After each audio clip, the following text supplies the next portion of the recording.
안녕하십니까. 러블리 페이퍼 대표 기우진입니다.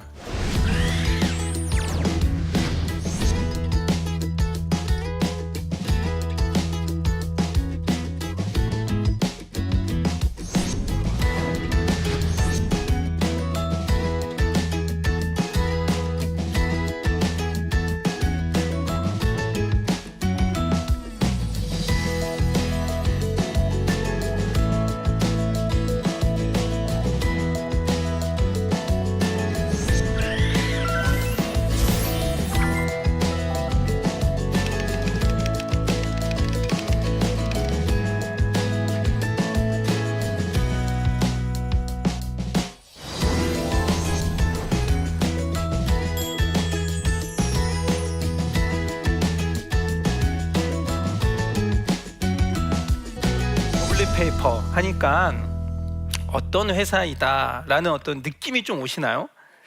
그러세요? 제가 이 질문을 좀 드리면은 누구 어떤 분은 무슨 종이랑 관련된 어떤 회사를 하는 것 같긴 한데 정확히 어떤 건지 모르겠다. 한간에 막 종이 접기 아저씨가 떴었죠. 그래서 그런 관련된 회사인가? 아니면은 뭐 러블리? 그러니까 사랑으로 뭘 종이를 뭐 만드나? 어떤 것 같으세요? 사랑을 전하는. 정확한데요. 이름을 잘 적긴 잘 적습니다. 러블리 페이퍼라는 말을 좀 영문명으로 바꿔놓으면 좀 알아보기 쉬우실 텐데요. 러브라는 이제 사랑이라는 말과 사실 그 리는 리사이클 리예요. 그래서 페이퍼 종이를 사랑으로 다시 리사이클한다 이런 뜻을 갖고 있습니다. 사실 그래서 러블리하면 사랑스럽게 사랑스러운 종이 약간 두 가지 의미를 다 같이 하고 있죠. 그래서 사람들은 이게 사랑스러운 종이고 사랑으로 종이를 다시금 이렇게 업사이클한다, 리사이클한다 이런 의미를 갖고 있다라고 여겨주는데요. 제가 이 회사 명칭을 대학생들하고 같이 이제 졌어요. 근데 정말 고민 별로 안 했거든요. 제가 그런 거 할 때 별로 고민을 안 합니다. 회사 명칭이 뭐가 중요하냐, 하는 일이 중요하다 이런 거에 신경 쓰지 말고 빨리빨리 하자 우리. 그래서 정했는데 단시간에 정해가지고 너무 잘했다는 평가들이 많아서 앞으로도 많이 좀 기억해 주시기 바랍니다. 그렇다면 종이 갖다가 뭘 리사이클 하냐면요, 그 속엔 의미가 있습니다. 혹시 어머님들 이제 길 다니시다가 일상적으로 부딪히는 약간 불편한 지실이 있으실 거예요. 뭐냐면 저희보다 나이는 한 10년, 20년 더 드신 어르신들이 저희보다 더 삶의 무게를 짊어지시고 경사진 도로와 그다음에 위험한 차도를 걷게 되시죠. 그 모습을 저도 사실은 보았습니다. 우리 주변에서 너무 일상적으로 보는 모습들이잖아요. 어느 날 출근길에 제가 가고 있는데 어떤 한 어르신이 정말 거짓말처럼 제 앞에 나타났는데 허리에는 이렇게 박스를 이만큼을 딱 허리에 매셨어요.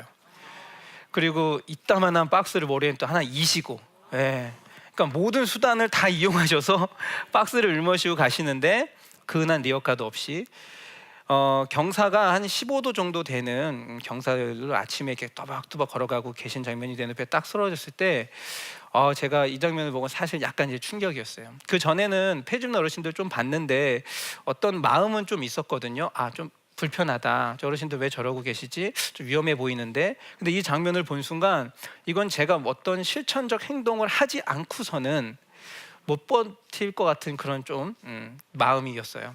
또 사진을 제가 딱 찍었는데, 그래서 급한 마음에 사진을 찍었는데 사진을 딱 찍은 걸 보니까 옆에 햇살이 딱 비치는 거예요. 근데 이 날씨 좋은 날에 저 어르신은 아침 새벽부터 저걸 모아가지고서는 지금 한 8시 15분 정도 됐는데 그때까지 쭉 이렇게 하고 가는 모습이 저 햇살 하나 못 받고 저 햇살 하나 못 느끼면서 가고 계시는구나. 그래서 어쩌면 내가 저 햇살이 되어 드려야겠다. 어쩌면 내가 무언가를 해서 저 햇살처럼 저분들의 삶을 좀 비춰드려야겠다라는 이제 생각을 하게 됐어요.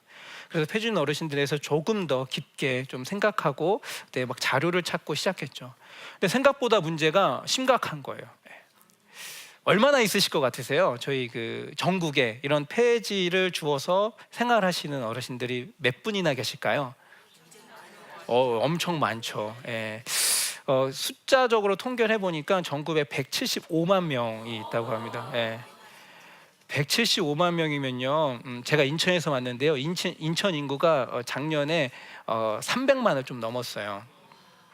그러니까 거의 인천 인구의 절반보다 더 많은 거예요. 예, 엄청나게 많죠. 이 어르신들이 왜 이렇게 많을까라는 고민을 해보니까 이거는 뭐 조사와 제가 고민하고 한 그 결과 데이터에서 딱 나오는데, 이분들이 정말 어렸을 때부터 잘 못 살고 잘 벌이를 못 해가지고서는 그 빈곤이 지금까지 이어져서 이렇게 빈곤한 생활을 하고 있는 걸까? 아니면 어떤 우여곡절을 거쳐서 그렇게 되는 걸까? 이런 생각을 좀 하게 됐거든요. 그런데 제 머릿속에 스치는 게, 그렇다면 이 어르신들은 소수여야 되는데, 가난한 분들이면 좀 지금 우리나라 사회에서 사실 그렇게 막 먹고 살기 힘들 정도로 가난하거나 어려운 분들은 찾기 힘들어요. 예. 그냥 대부분은 그래도 사세요. 예. 근데 이렇게 대다수의 분들이 폐 휴지를 줄 정도로 생계를 유지해야 된다면 얼마나 어려운 것인가 봤더니, 이 개인적인 어려움으로 인해서 폐지를 주시는 부분도 있지만 사회 구조적으로 이 어르신들의 삶이 폐지를 줄 수밖에 없는 삶으로 이렇게 내몰리고 있다라는 어떤 그 결론을 제 스스로 자료 조사나 또 주변의 사람들과 토론을 통해서 알게 됐어요. 그때부터 이거는 개인의 문제가 아니라 사회의 문제라면 사회 구조적인 문제를 해결할 수 있는 시스템이 필요하다라고 생각이 든 거죠. 그래서 생각하는 게 이제 세 가지 방면에서의 접근이었습니다. 첫 번째가 사회 문화적으로 한번 접근해보자. 나눔 운동이라는 것을 한번 전개해서 이 어르신들에게 관심을 촉구하고 실제로 도움을 드릴 수 있는 것들을 줘보자 라는 사회 운동적으로. 또 하나는 이제 사회적 경제라는 경제하는 파트가 있는데, 자본주의가 발달하면서 이제 공유 경제라는 것들이 생겨나서 이제 그것을 골간으로 하는 사회적 경제라는 모델이 하나 생겼거든요. 이걸 통해서 한번 바꿔보자 생각을 해봤어요. 세 번째는 역시나 이 정책적인 뒷받침이 있어야지 이분들의 문제가 해결될 수 있겠구나. 그래서 세 가지 코드에서 진행을 해서 하나하나 차근차근 진행해보자라는 마음을 가졌습니다. 그게 2013년 10월이에요. 그래서 그 해에 청소년들과 청년들을 모아서 이 종이 나눔 운동본부라는 걸 하나 만듭니다. 학생들이 학기 말에 이런 그 교과서나 책들을 많이 버려요. 그냥 버리면 쓰레기지만 저희는 그 자원이라고 생각했어요. 그래서 그것을 모아가지고서는 고물상에 팔면 돈이 되니까 이 돈으로 어르신들을 도와보자, 이렇게 된 거예요. 그래서 청소년들과 청년들을 모아가지고 이것저것 막 홍보를 하고, 제가 이제 졸업한 고등학교에 전화해서 교장 선생님 저 누구입니다. 모르죠 저를 잘. 저 누구입니다. 저 이런 거 하려고 했는데 수능 끝나고 엄청 많이 나오는 거 알아요? 그거 저 주세요. 해가지고서는 하니까 교장 선생님도 뭐 오케이 하고선 바로 오라는 거예요. 그래서 트럭 몰고 가가지고선 기부 받았어요. 그렇게 고등학교에서 많으면 얼마 정도 나오는지 아세요? 한 번 수능 끝나고 전교생 애들이 버리는데 무려 6톤 정도 하나요. 6톤. 예, 6톤. 그러면 이제 박스 뭐 이제 문제집 주로 이제 그런 것들인데 교과서 6톤 한가득 갖다 파는 거예요. 자, 그런데 문제가 있어요. 뭐냐면 고물상에다 갖다 팔아놓으면 돈이 좀 돼야 되잖아요. 6톤 정도면 1kg에 팔면 얼마 정도 나올까요? 얼마? 100원. 팔아보셨나 봐요. 팔아보셨나 봐. 거의 근사해요. 고물상마다 좀 다르긴 하지만 지금 현재 90원 정도 하고 있는데 100원 하는 데도 있고요. 제가 활동하면서 가장 낮게 떨어진 데가 60원 할 적이 있어요. 예. 그러니까 이게 오르락 내리락 합니다. 그러니까 저희가 6톤을 모아가지고선 100원이라고 계산을 하고 갖다 팔면 한 60만 원 정도가 이제 모금이 되죠. 근데 이걸로 어르신들 이제 방한복이라든지 안전조끼라든지 그다음에 이런 것들을 좀 지원해 드렸어요. 그러다 보니까는 뭐 좋은데 한 가지 문제점은 아까 말씀드린 것처럼 폐지 가격이 내려가면 기부금도 주는 거야. 물론 올라가면 기부금이 늘어서 좋은데, 그래서 이거 좀 문제가 있다. 이걸 타개할 방법이 아까 두 번째 했던 사회적 경제 안에서의 타겟점이 있었어요. 그게 뭐냐면 이분들이 주워온 박스를 가지고 뭔가 새로운 걸 만들어서 이걸 가지고서는 비싸게 팔고 여기 나온 돈으로 이분이 다시 어르신을 도운다면 얼마나 좋을까라는 생각을 하게 된 거죠. 그래서 이 사회적 경제의 선순환 구조의 비즈니스 모델을 한번 만들어 보자 해가지고서는 시작한 게 처음에 제가 기업 소개했던 러블리 페이퍼라는 겁니다. 그래서 우연치 않게 제가 그 인터넷 검색하던 중에 폐박스로 그림을 그릴 수 있는 캔버스를 만들 수 있다라는 걸 알게 돼요. 그래서 한번 그럼 어르신들이 그 주워온 박스로 이 캔버스를 만들어 볼까 하고서는 대학생들과 함께 이제 그것들을 만들어 봅니다. 근데 생각보다 잘 만들어지는 거예요. 이거 괜찮은데? 근데 우리는 아무도 그림을 그릴 수 있는 사람이 없었거든요. 그림을 그려야 팔지 캔버스만 갖다 팔면 누가 사겠어요. 그래서 이제 그림을 그려줄 사람이 필요해서 저희 SNS에다가 이런 저희는 활동을 합니다. 이따 그림을 재능 기부해 주시는 분을 모집합니다. 했더니 놀라시면 안 됩니다. 이 4시간 만에 150명이. 그래서 어쩔 수 없이 바로 막 그냥 야 그거 빨리 모집안 내려버려. 안 되겠어. 이러다가 우리가 감당이 안 되겠어. 빨리 내려. 그래서 150명 딱 채우고 저희가 40명 사실 목표했거든요.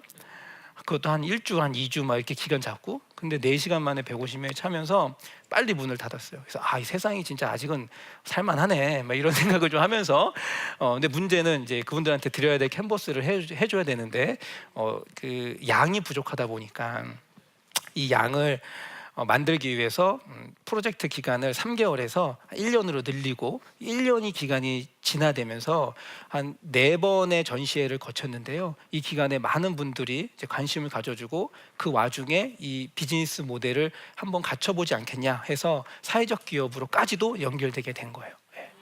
결국은 이제 봉사로 시작해서 나눔으로 시작해서 그 비즈니스적인 선순환 구조까지 만들어내서 사회적 기업까지 됐죠. 그래서 제가 처음에 2014년도에 이분들의 어려움을 해결하기 위해 3가지 방법 중에 이제 2가지를 이제 만들어내고 같이 이제 해결하고 있습니다. 서울시에서 이 폐지 없는 어르신들을 돕자라는 정책적 움직임들이 많이 일어나고 있어요. 그래서 아마 어머님들도 가정에서 가게에서 조금 관심을 기울이시면 이 폐지 없는 어르신들을 돕고자 하는 움직임에 동참하실 수 있으실 겁니다. 이 러블리 페이퍼라는 게 하나님의 사회적 기업이 되기 좀 바랬어요. 왜냐하면 첫째는 제가 뭐 크리스찬이긴 하지만은 이 사랑이라는 구조 안에서 이웃이라는 개념을 바로 찾기를 원했거든요. 이웃 사랑, 우리가 기독교에서 너무 많이 얘기하고 있잖아요. 하나님은 저희에게 십자가의 사랑을 알려주신 것처럼 위로는 하나님과 그리고 옆으로는 우리 이웃과의 사랑을 하길 원하시는데 저도 고민이 좀 됐었거든요. 어떻게 하면은 이웃을 사랑할 수 있을까? 그런데 제 삶이 좀 너무 빠듯해서 이웃을까지게 관심을 가기가 좀 쉽지 않았어요. 그러다가 이제 길에서 우연히 본 어르신들의 그런 모습 때문에 이웃이란 개념에 대해서 다시 생각하게 됐고 그 이웃이 나한테 들어왔을 땐 정말 특별한 의미가 되겠구나라는 다짐으로 러블리 페이까지 이어진 거거든요. 우리에게는 이렇게 사명까지는 아니지만 이렇게 주어지는 이웃의 개념들이 있는 것 같아요. 우리가 찾지 못해서인 것 같고요. 내가 이제까지 관심 가졌지 못했던 이웃을 향해서 손을 내밀고 한번 보니까는 이런 분들이 계시는 거예요. 그래서 이분들한테 내가 한번 관심을 가져주자라고선 집중적으로 얘기를 하니까는 이제는 이분들하고 어떤 관계가 됐냐면요. 이런 일들도 있어요. 갑자기 저를 부르세요. 그래서 갔더니 우리가 앉아 있을 곳이 없는데 할머니들이 쭉 거리에 앉아 있는데 앉아서 쉴 데가 없다. 여기 평상 하나만 놔달라고. 그래서 그게 뭐 문제겠습니까? 해가지고서는 이제 목수 이제 집사님을 불러가지고 저는 뚝딱뚝딱 만들어서 평상 하나 딱 만들어놨죠. 그랬더니 그 평상에 할머니들이 모이기 시작하는 거예요. 그 쉼터 그냥 작은 거 하나에. 그래서 제가 거기 가면 제 이웃을 언제든지 만날 수 있습니다. 그리고 그 이웃들과 뭐 먹을 것도 또 쉽게 나눠요. 저한테 제 사무실이 평상 바로 앞에 있거든요. 그러니까 부침개도 해서 주시고요. 저도 이제 수박도 갖다 드리고 아이스크림도 사다 드리고 이 어르신들도 막 하고. 그러면 이 커뮤니티 이렇게 딱 만들어지니까는 정보를 저한테 역으로 주세요. 저희 가니까는 폐지 없는 할머니가 있더라. 우리는 이런 게 불편하더라. 이런 거 좀 도와달라. 제가 이제 그런 게 되게 속 시원해요. 뭐냐면 도와주고 싶은데 뭘 도와줄지 잘 모르겠을 때 뭐 도와주세요 얘기하신 분이 전 제일 편해요. 근데 이 어떤 할머니 저한테 대문이 고장났다.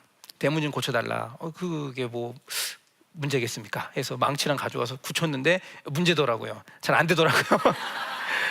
일단 고쳤는데 또 떨어져요. 그래가지고 이건 전문가의 손길이 필요하다. 그래서 이 전문가를 불러서 아주 튼튼하게 고치고 또 할머니가 부르셔가지고서 은행에 같이 가자고. 그래서 왜 은행에 같이 가냐니까 뭐 그 통장에 돈을 뺐는데 10만 원 정도 없어진 거예요.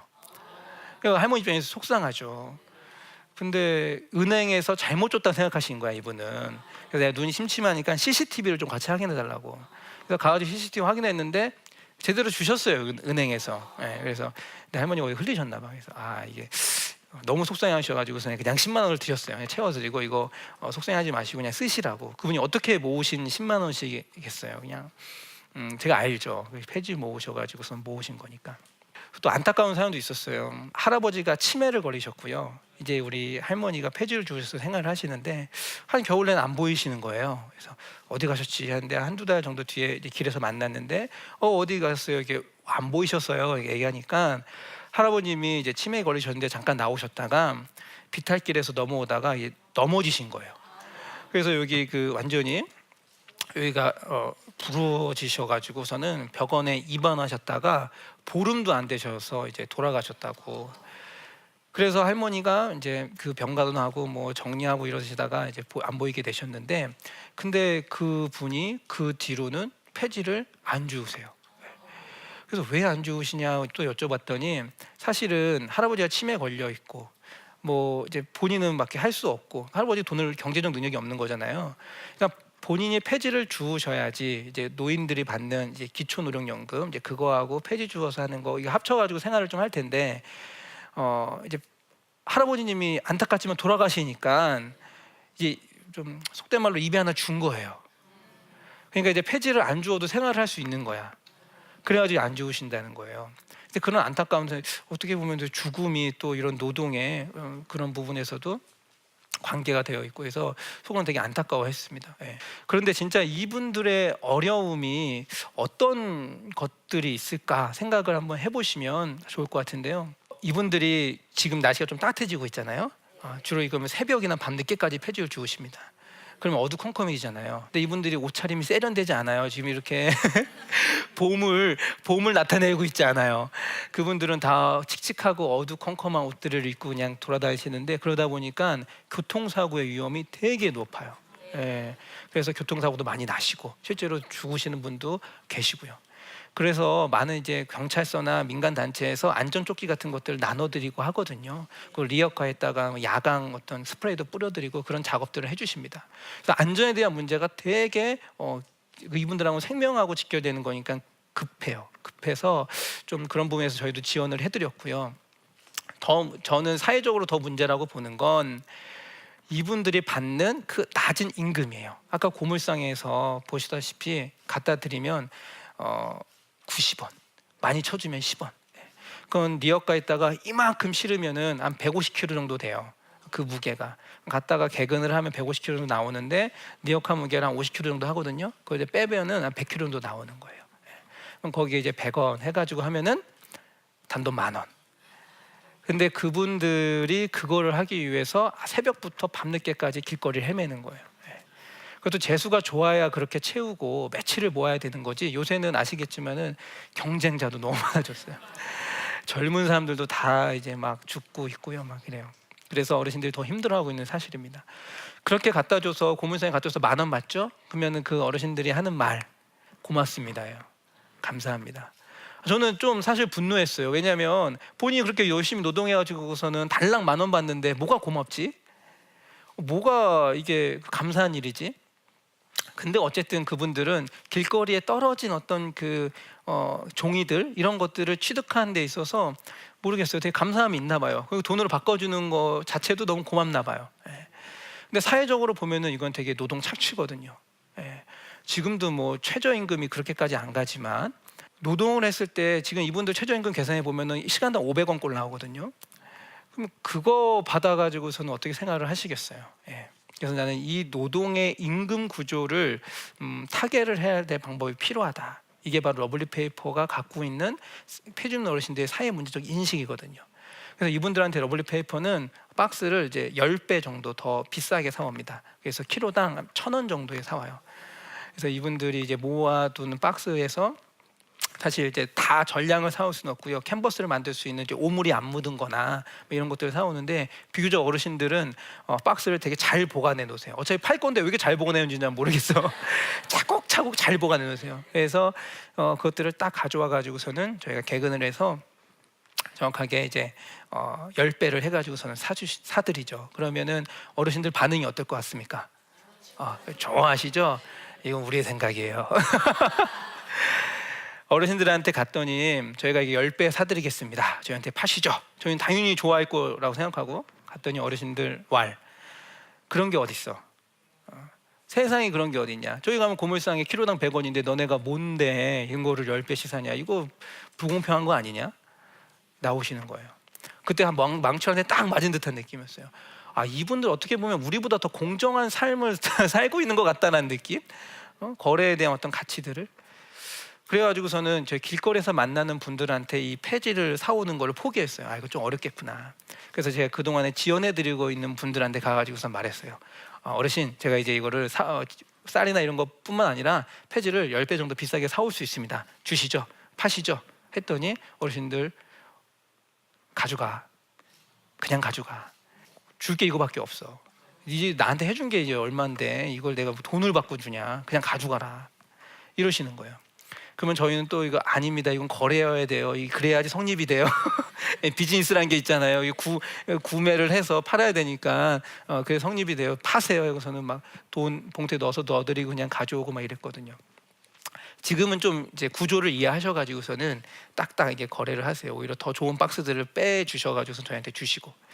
근데 이러한 그 거래가 딱 되니까는 어르신들도 좋은 거예요. 궁극적으로 이제 러블리 페이퍼가 그 어르신들한테 10배의 가격으로 그걸 사오면서 그분들의 이제 삶의 소득이 좀 더 높아진 거죠. 그래서 그걸 가지고서는 저희는 작품을 만들어 가지고서는 파는데, 보통 그분들한테 이제 사오는 가격이 박스가 2개라고 치면은 2개가 한 1,000원 정도 해요. 그럼 이 2개로 캔버스를 한 8개 정도 만들 수 있거든요. 그럼 하나 캔버스에다 그림을 그리면 한 3만 원 정도에 팔아요. 이거 수입이 확 뛰죠. 그러니까 제가 얼마든지 이거 팔리기만 하면 그분들 거 많이 사올 수 있잖아요. 그래서 저희가 이걸 전시회를 통하고 이제 온라인으로 이렇게 해가지고서는 그런 것들을 이제 판매 수익으로 어르신들에게 다시금 생필품이나 그다음에 방한복이나 뭐 이런 것들을 지원해드리고 있습니다. 어떤 그 이웃을 찾기 위해서는 저희의 관점을 변화시켜야 될 것 같습니다. 그래서 여러분들이 그냥 그 생활하시는 일상 속에서의 어떤 의미들을 새롭게 부여하셔서 관점을 바꾸는 작업들이 반드시 필요할 것 같아요. 그러면 관점을 조금만 바꾸면 관심이 가는 어떤 대상들이 생기더라고요. 그게 사람일 수도 있고, 뭐 동물일 수도 있고, 환경, 자연, 어떤 인공물일 수도 있어요. 어떤 사회적 제도일 수도 있고, 법일 수도 있습니다. 그렇게 관심이 생기는 어떤 영역이 생기고요. 그것을 나의 이웃으로 좀 받아들이면 좋겠어요. 그리고 마지막, 그들과 함께 관계를 맺는 어떤 지속성을 계속 가지면서 보면 결국 회복되는 그러한 그 순간을 맞이하게 되거든요. 그때 비로소 내 이웃은 누구이다, 내 이웃은 누구이다라는 이렇게 정의를 내릴 수 있을 것 같습니다. 그래서 저는 이런 관점의 변화, 관심의 지속, 관계의 회복, 이것을 좀 줄여서 삼관왕이라고 얘기하거든요. 이 관자만 붙여가지고. 그래서 어디 가서든 제가 당신의 이웃을 누구입니까? 라고 얘기하면 우리 모두 삼관왕 합시다, 삼관왕 합시다, 이렇게 이야기합니다. 오늘 저의 어떤 그 강의와 그다음에 이런 내용들이 여러분의 삶 속에서 관점을 바꾸고 또 대상을 갈구하는 관심의 촉구가 되고 그들과 관계를 형성하는데 좋은 밑거름이 됐으면 하는 바람에서 이 말씀 드렸습니다. 우리 마지막으로 삼관왕 한번 하고서는 제 순서를 좀 맞춰도 될까요? 제가 하나 둘 셋 하겠습니다. 알죠? 그럼 잘해주세요. 연습 없습니다. 네, 시작. 하나 둘 셋. 삼관왕.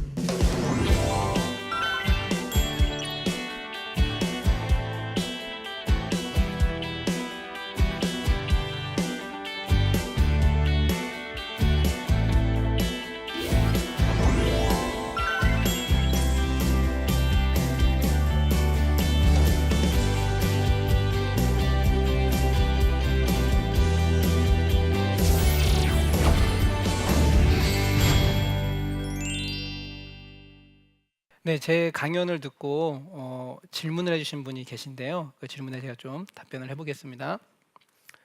러블리 페이퍼를 하면서 가장 보람 있고 기쁠 때는 언제인지 궁금합니다. 네.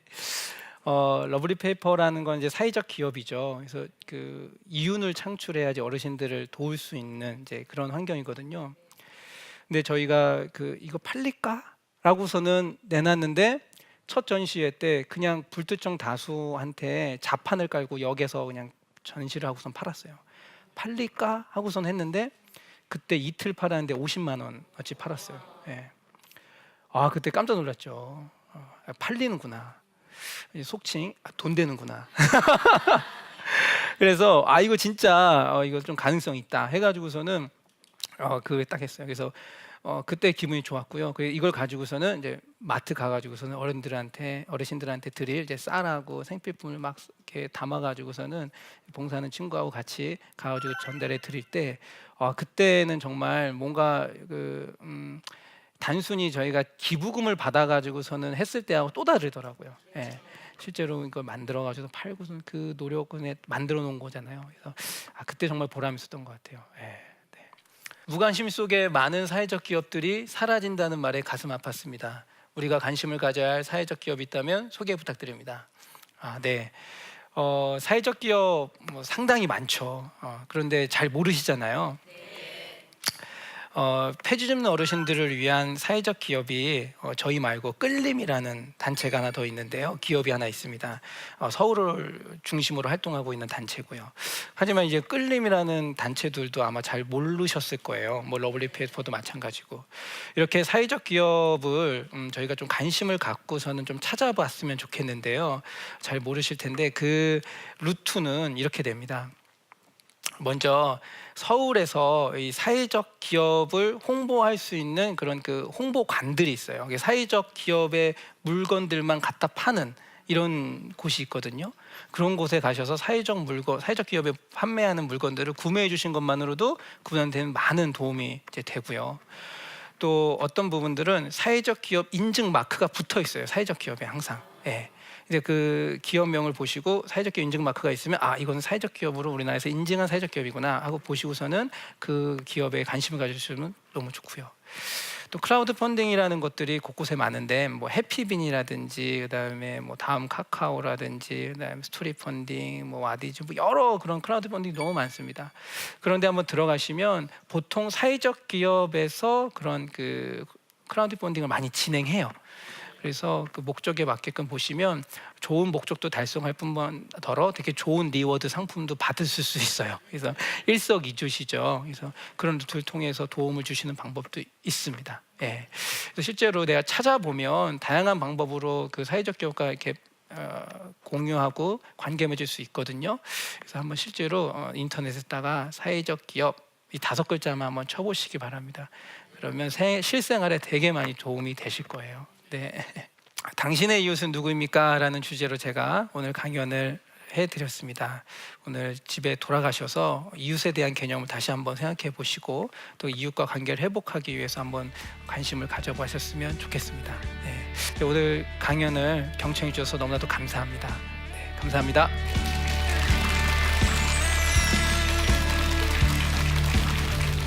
하나님은 100번 해서 얘기 안 들으면 101번 얘기하시는 분이라는 거죠. 그러니까 포기하지 않으세요, 하나님.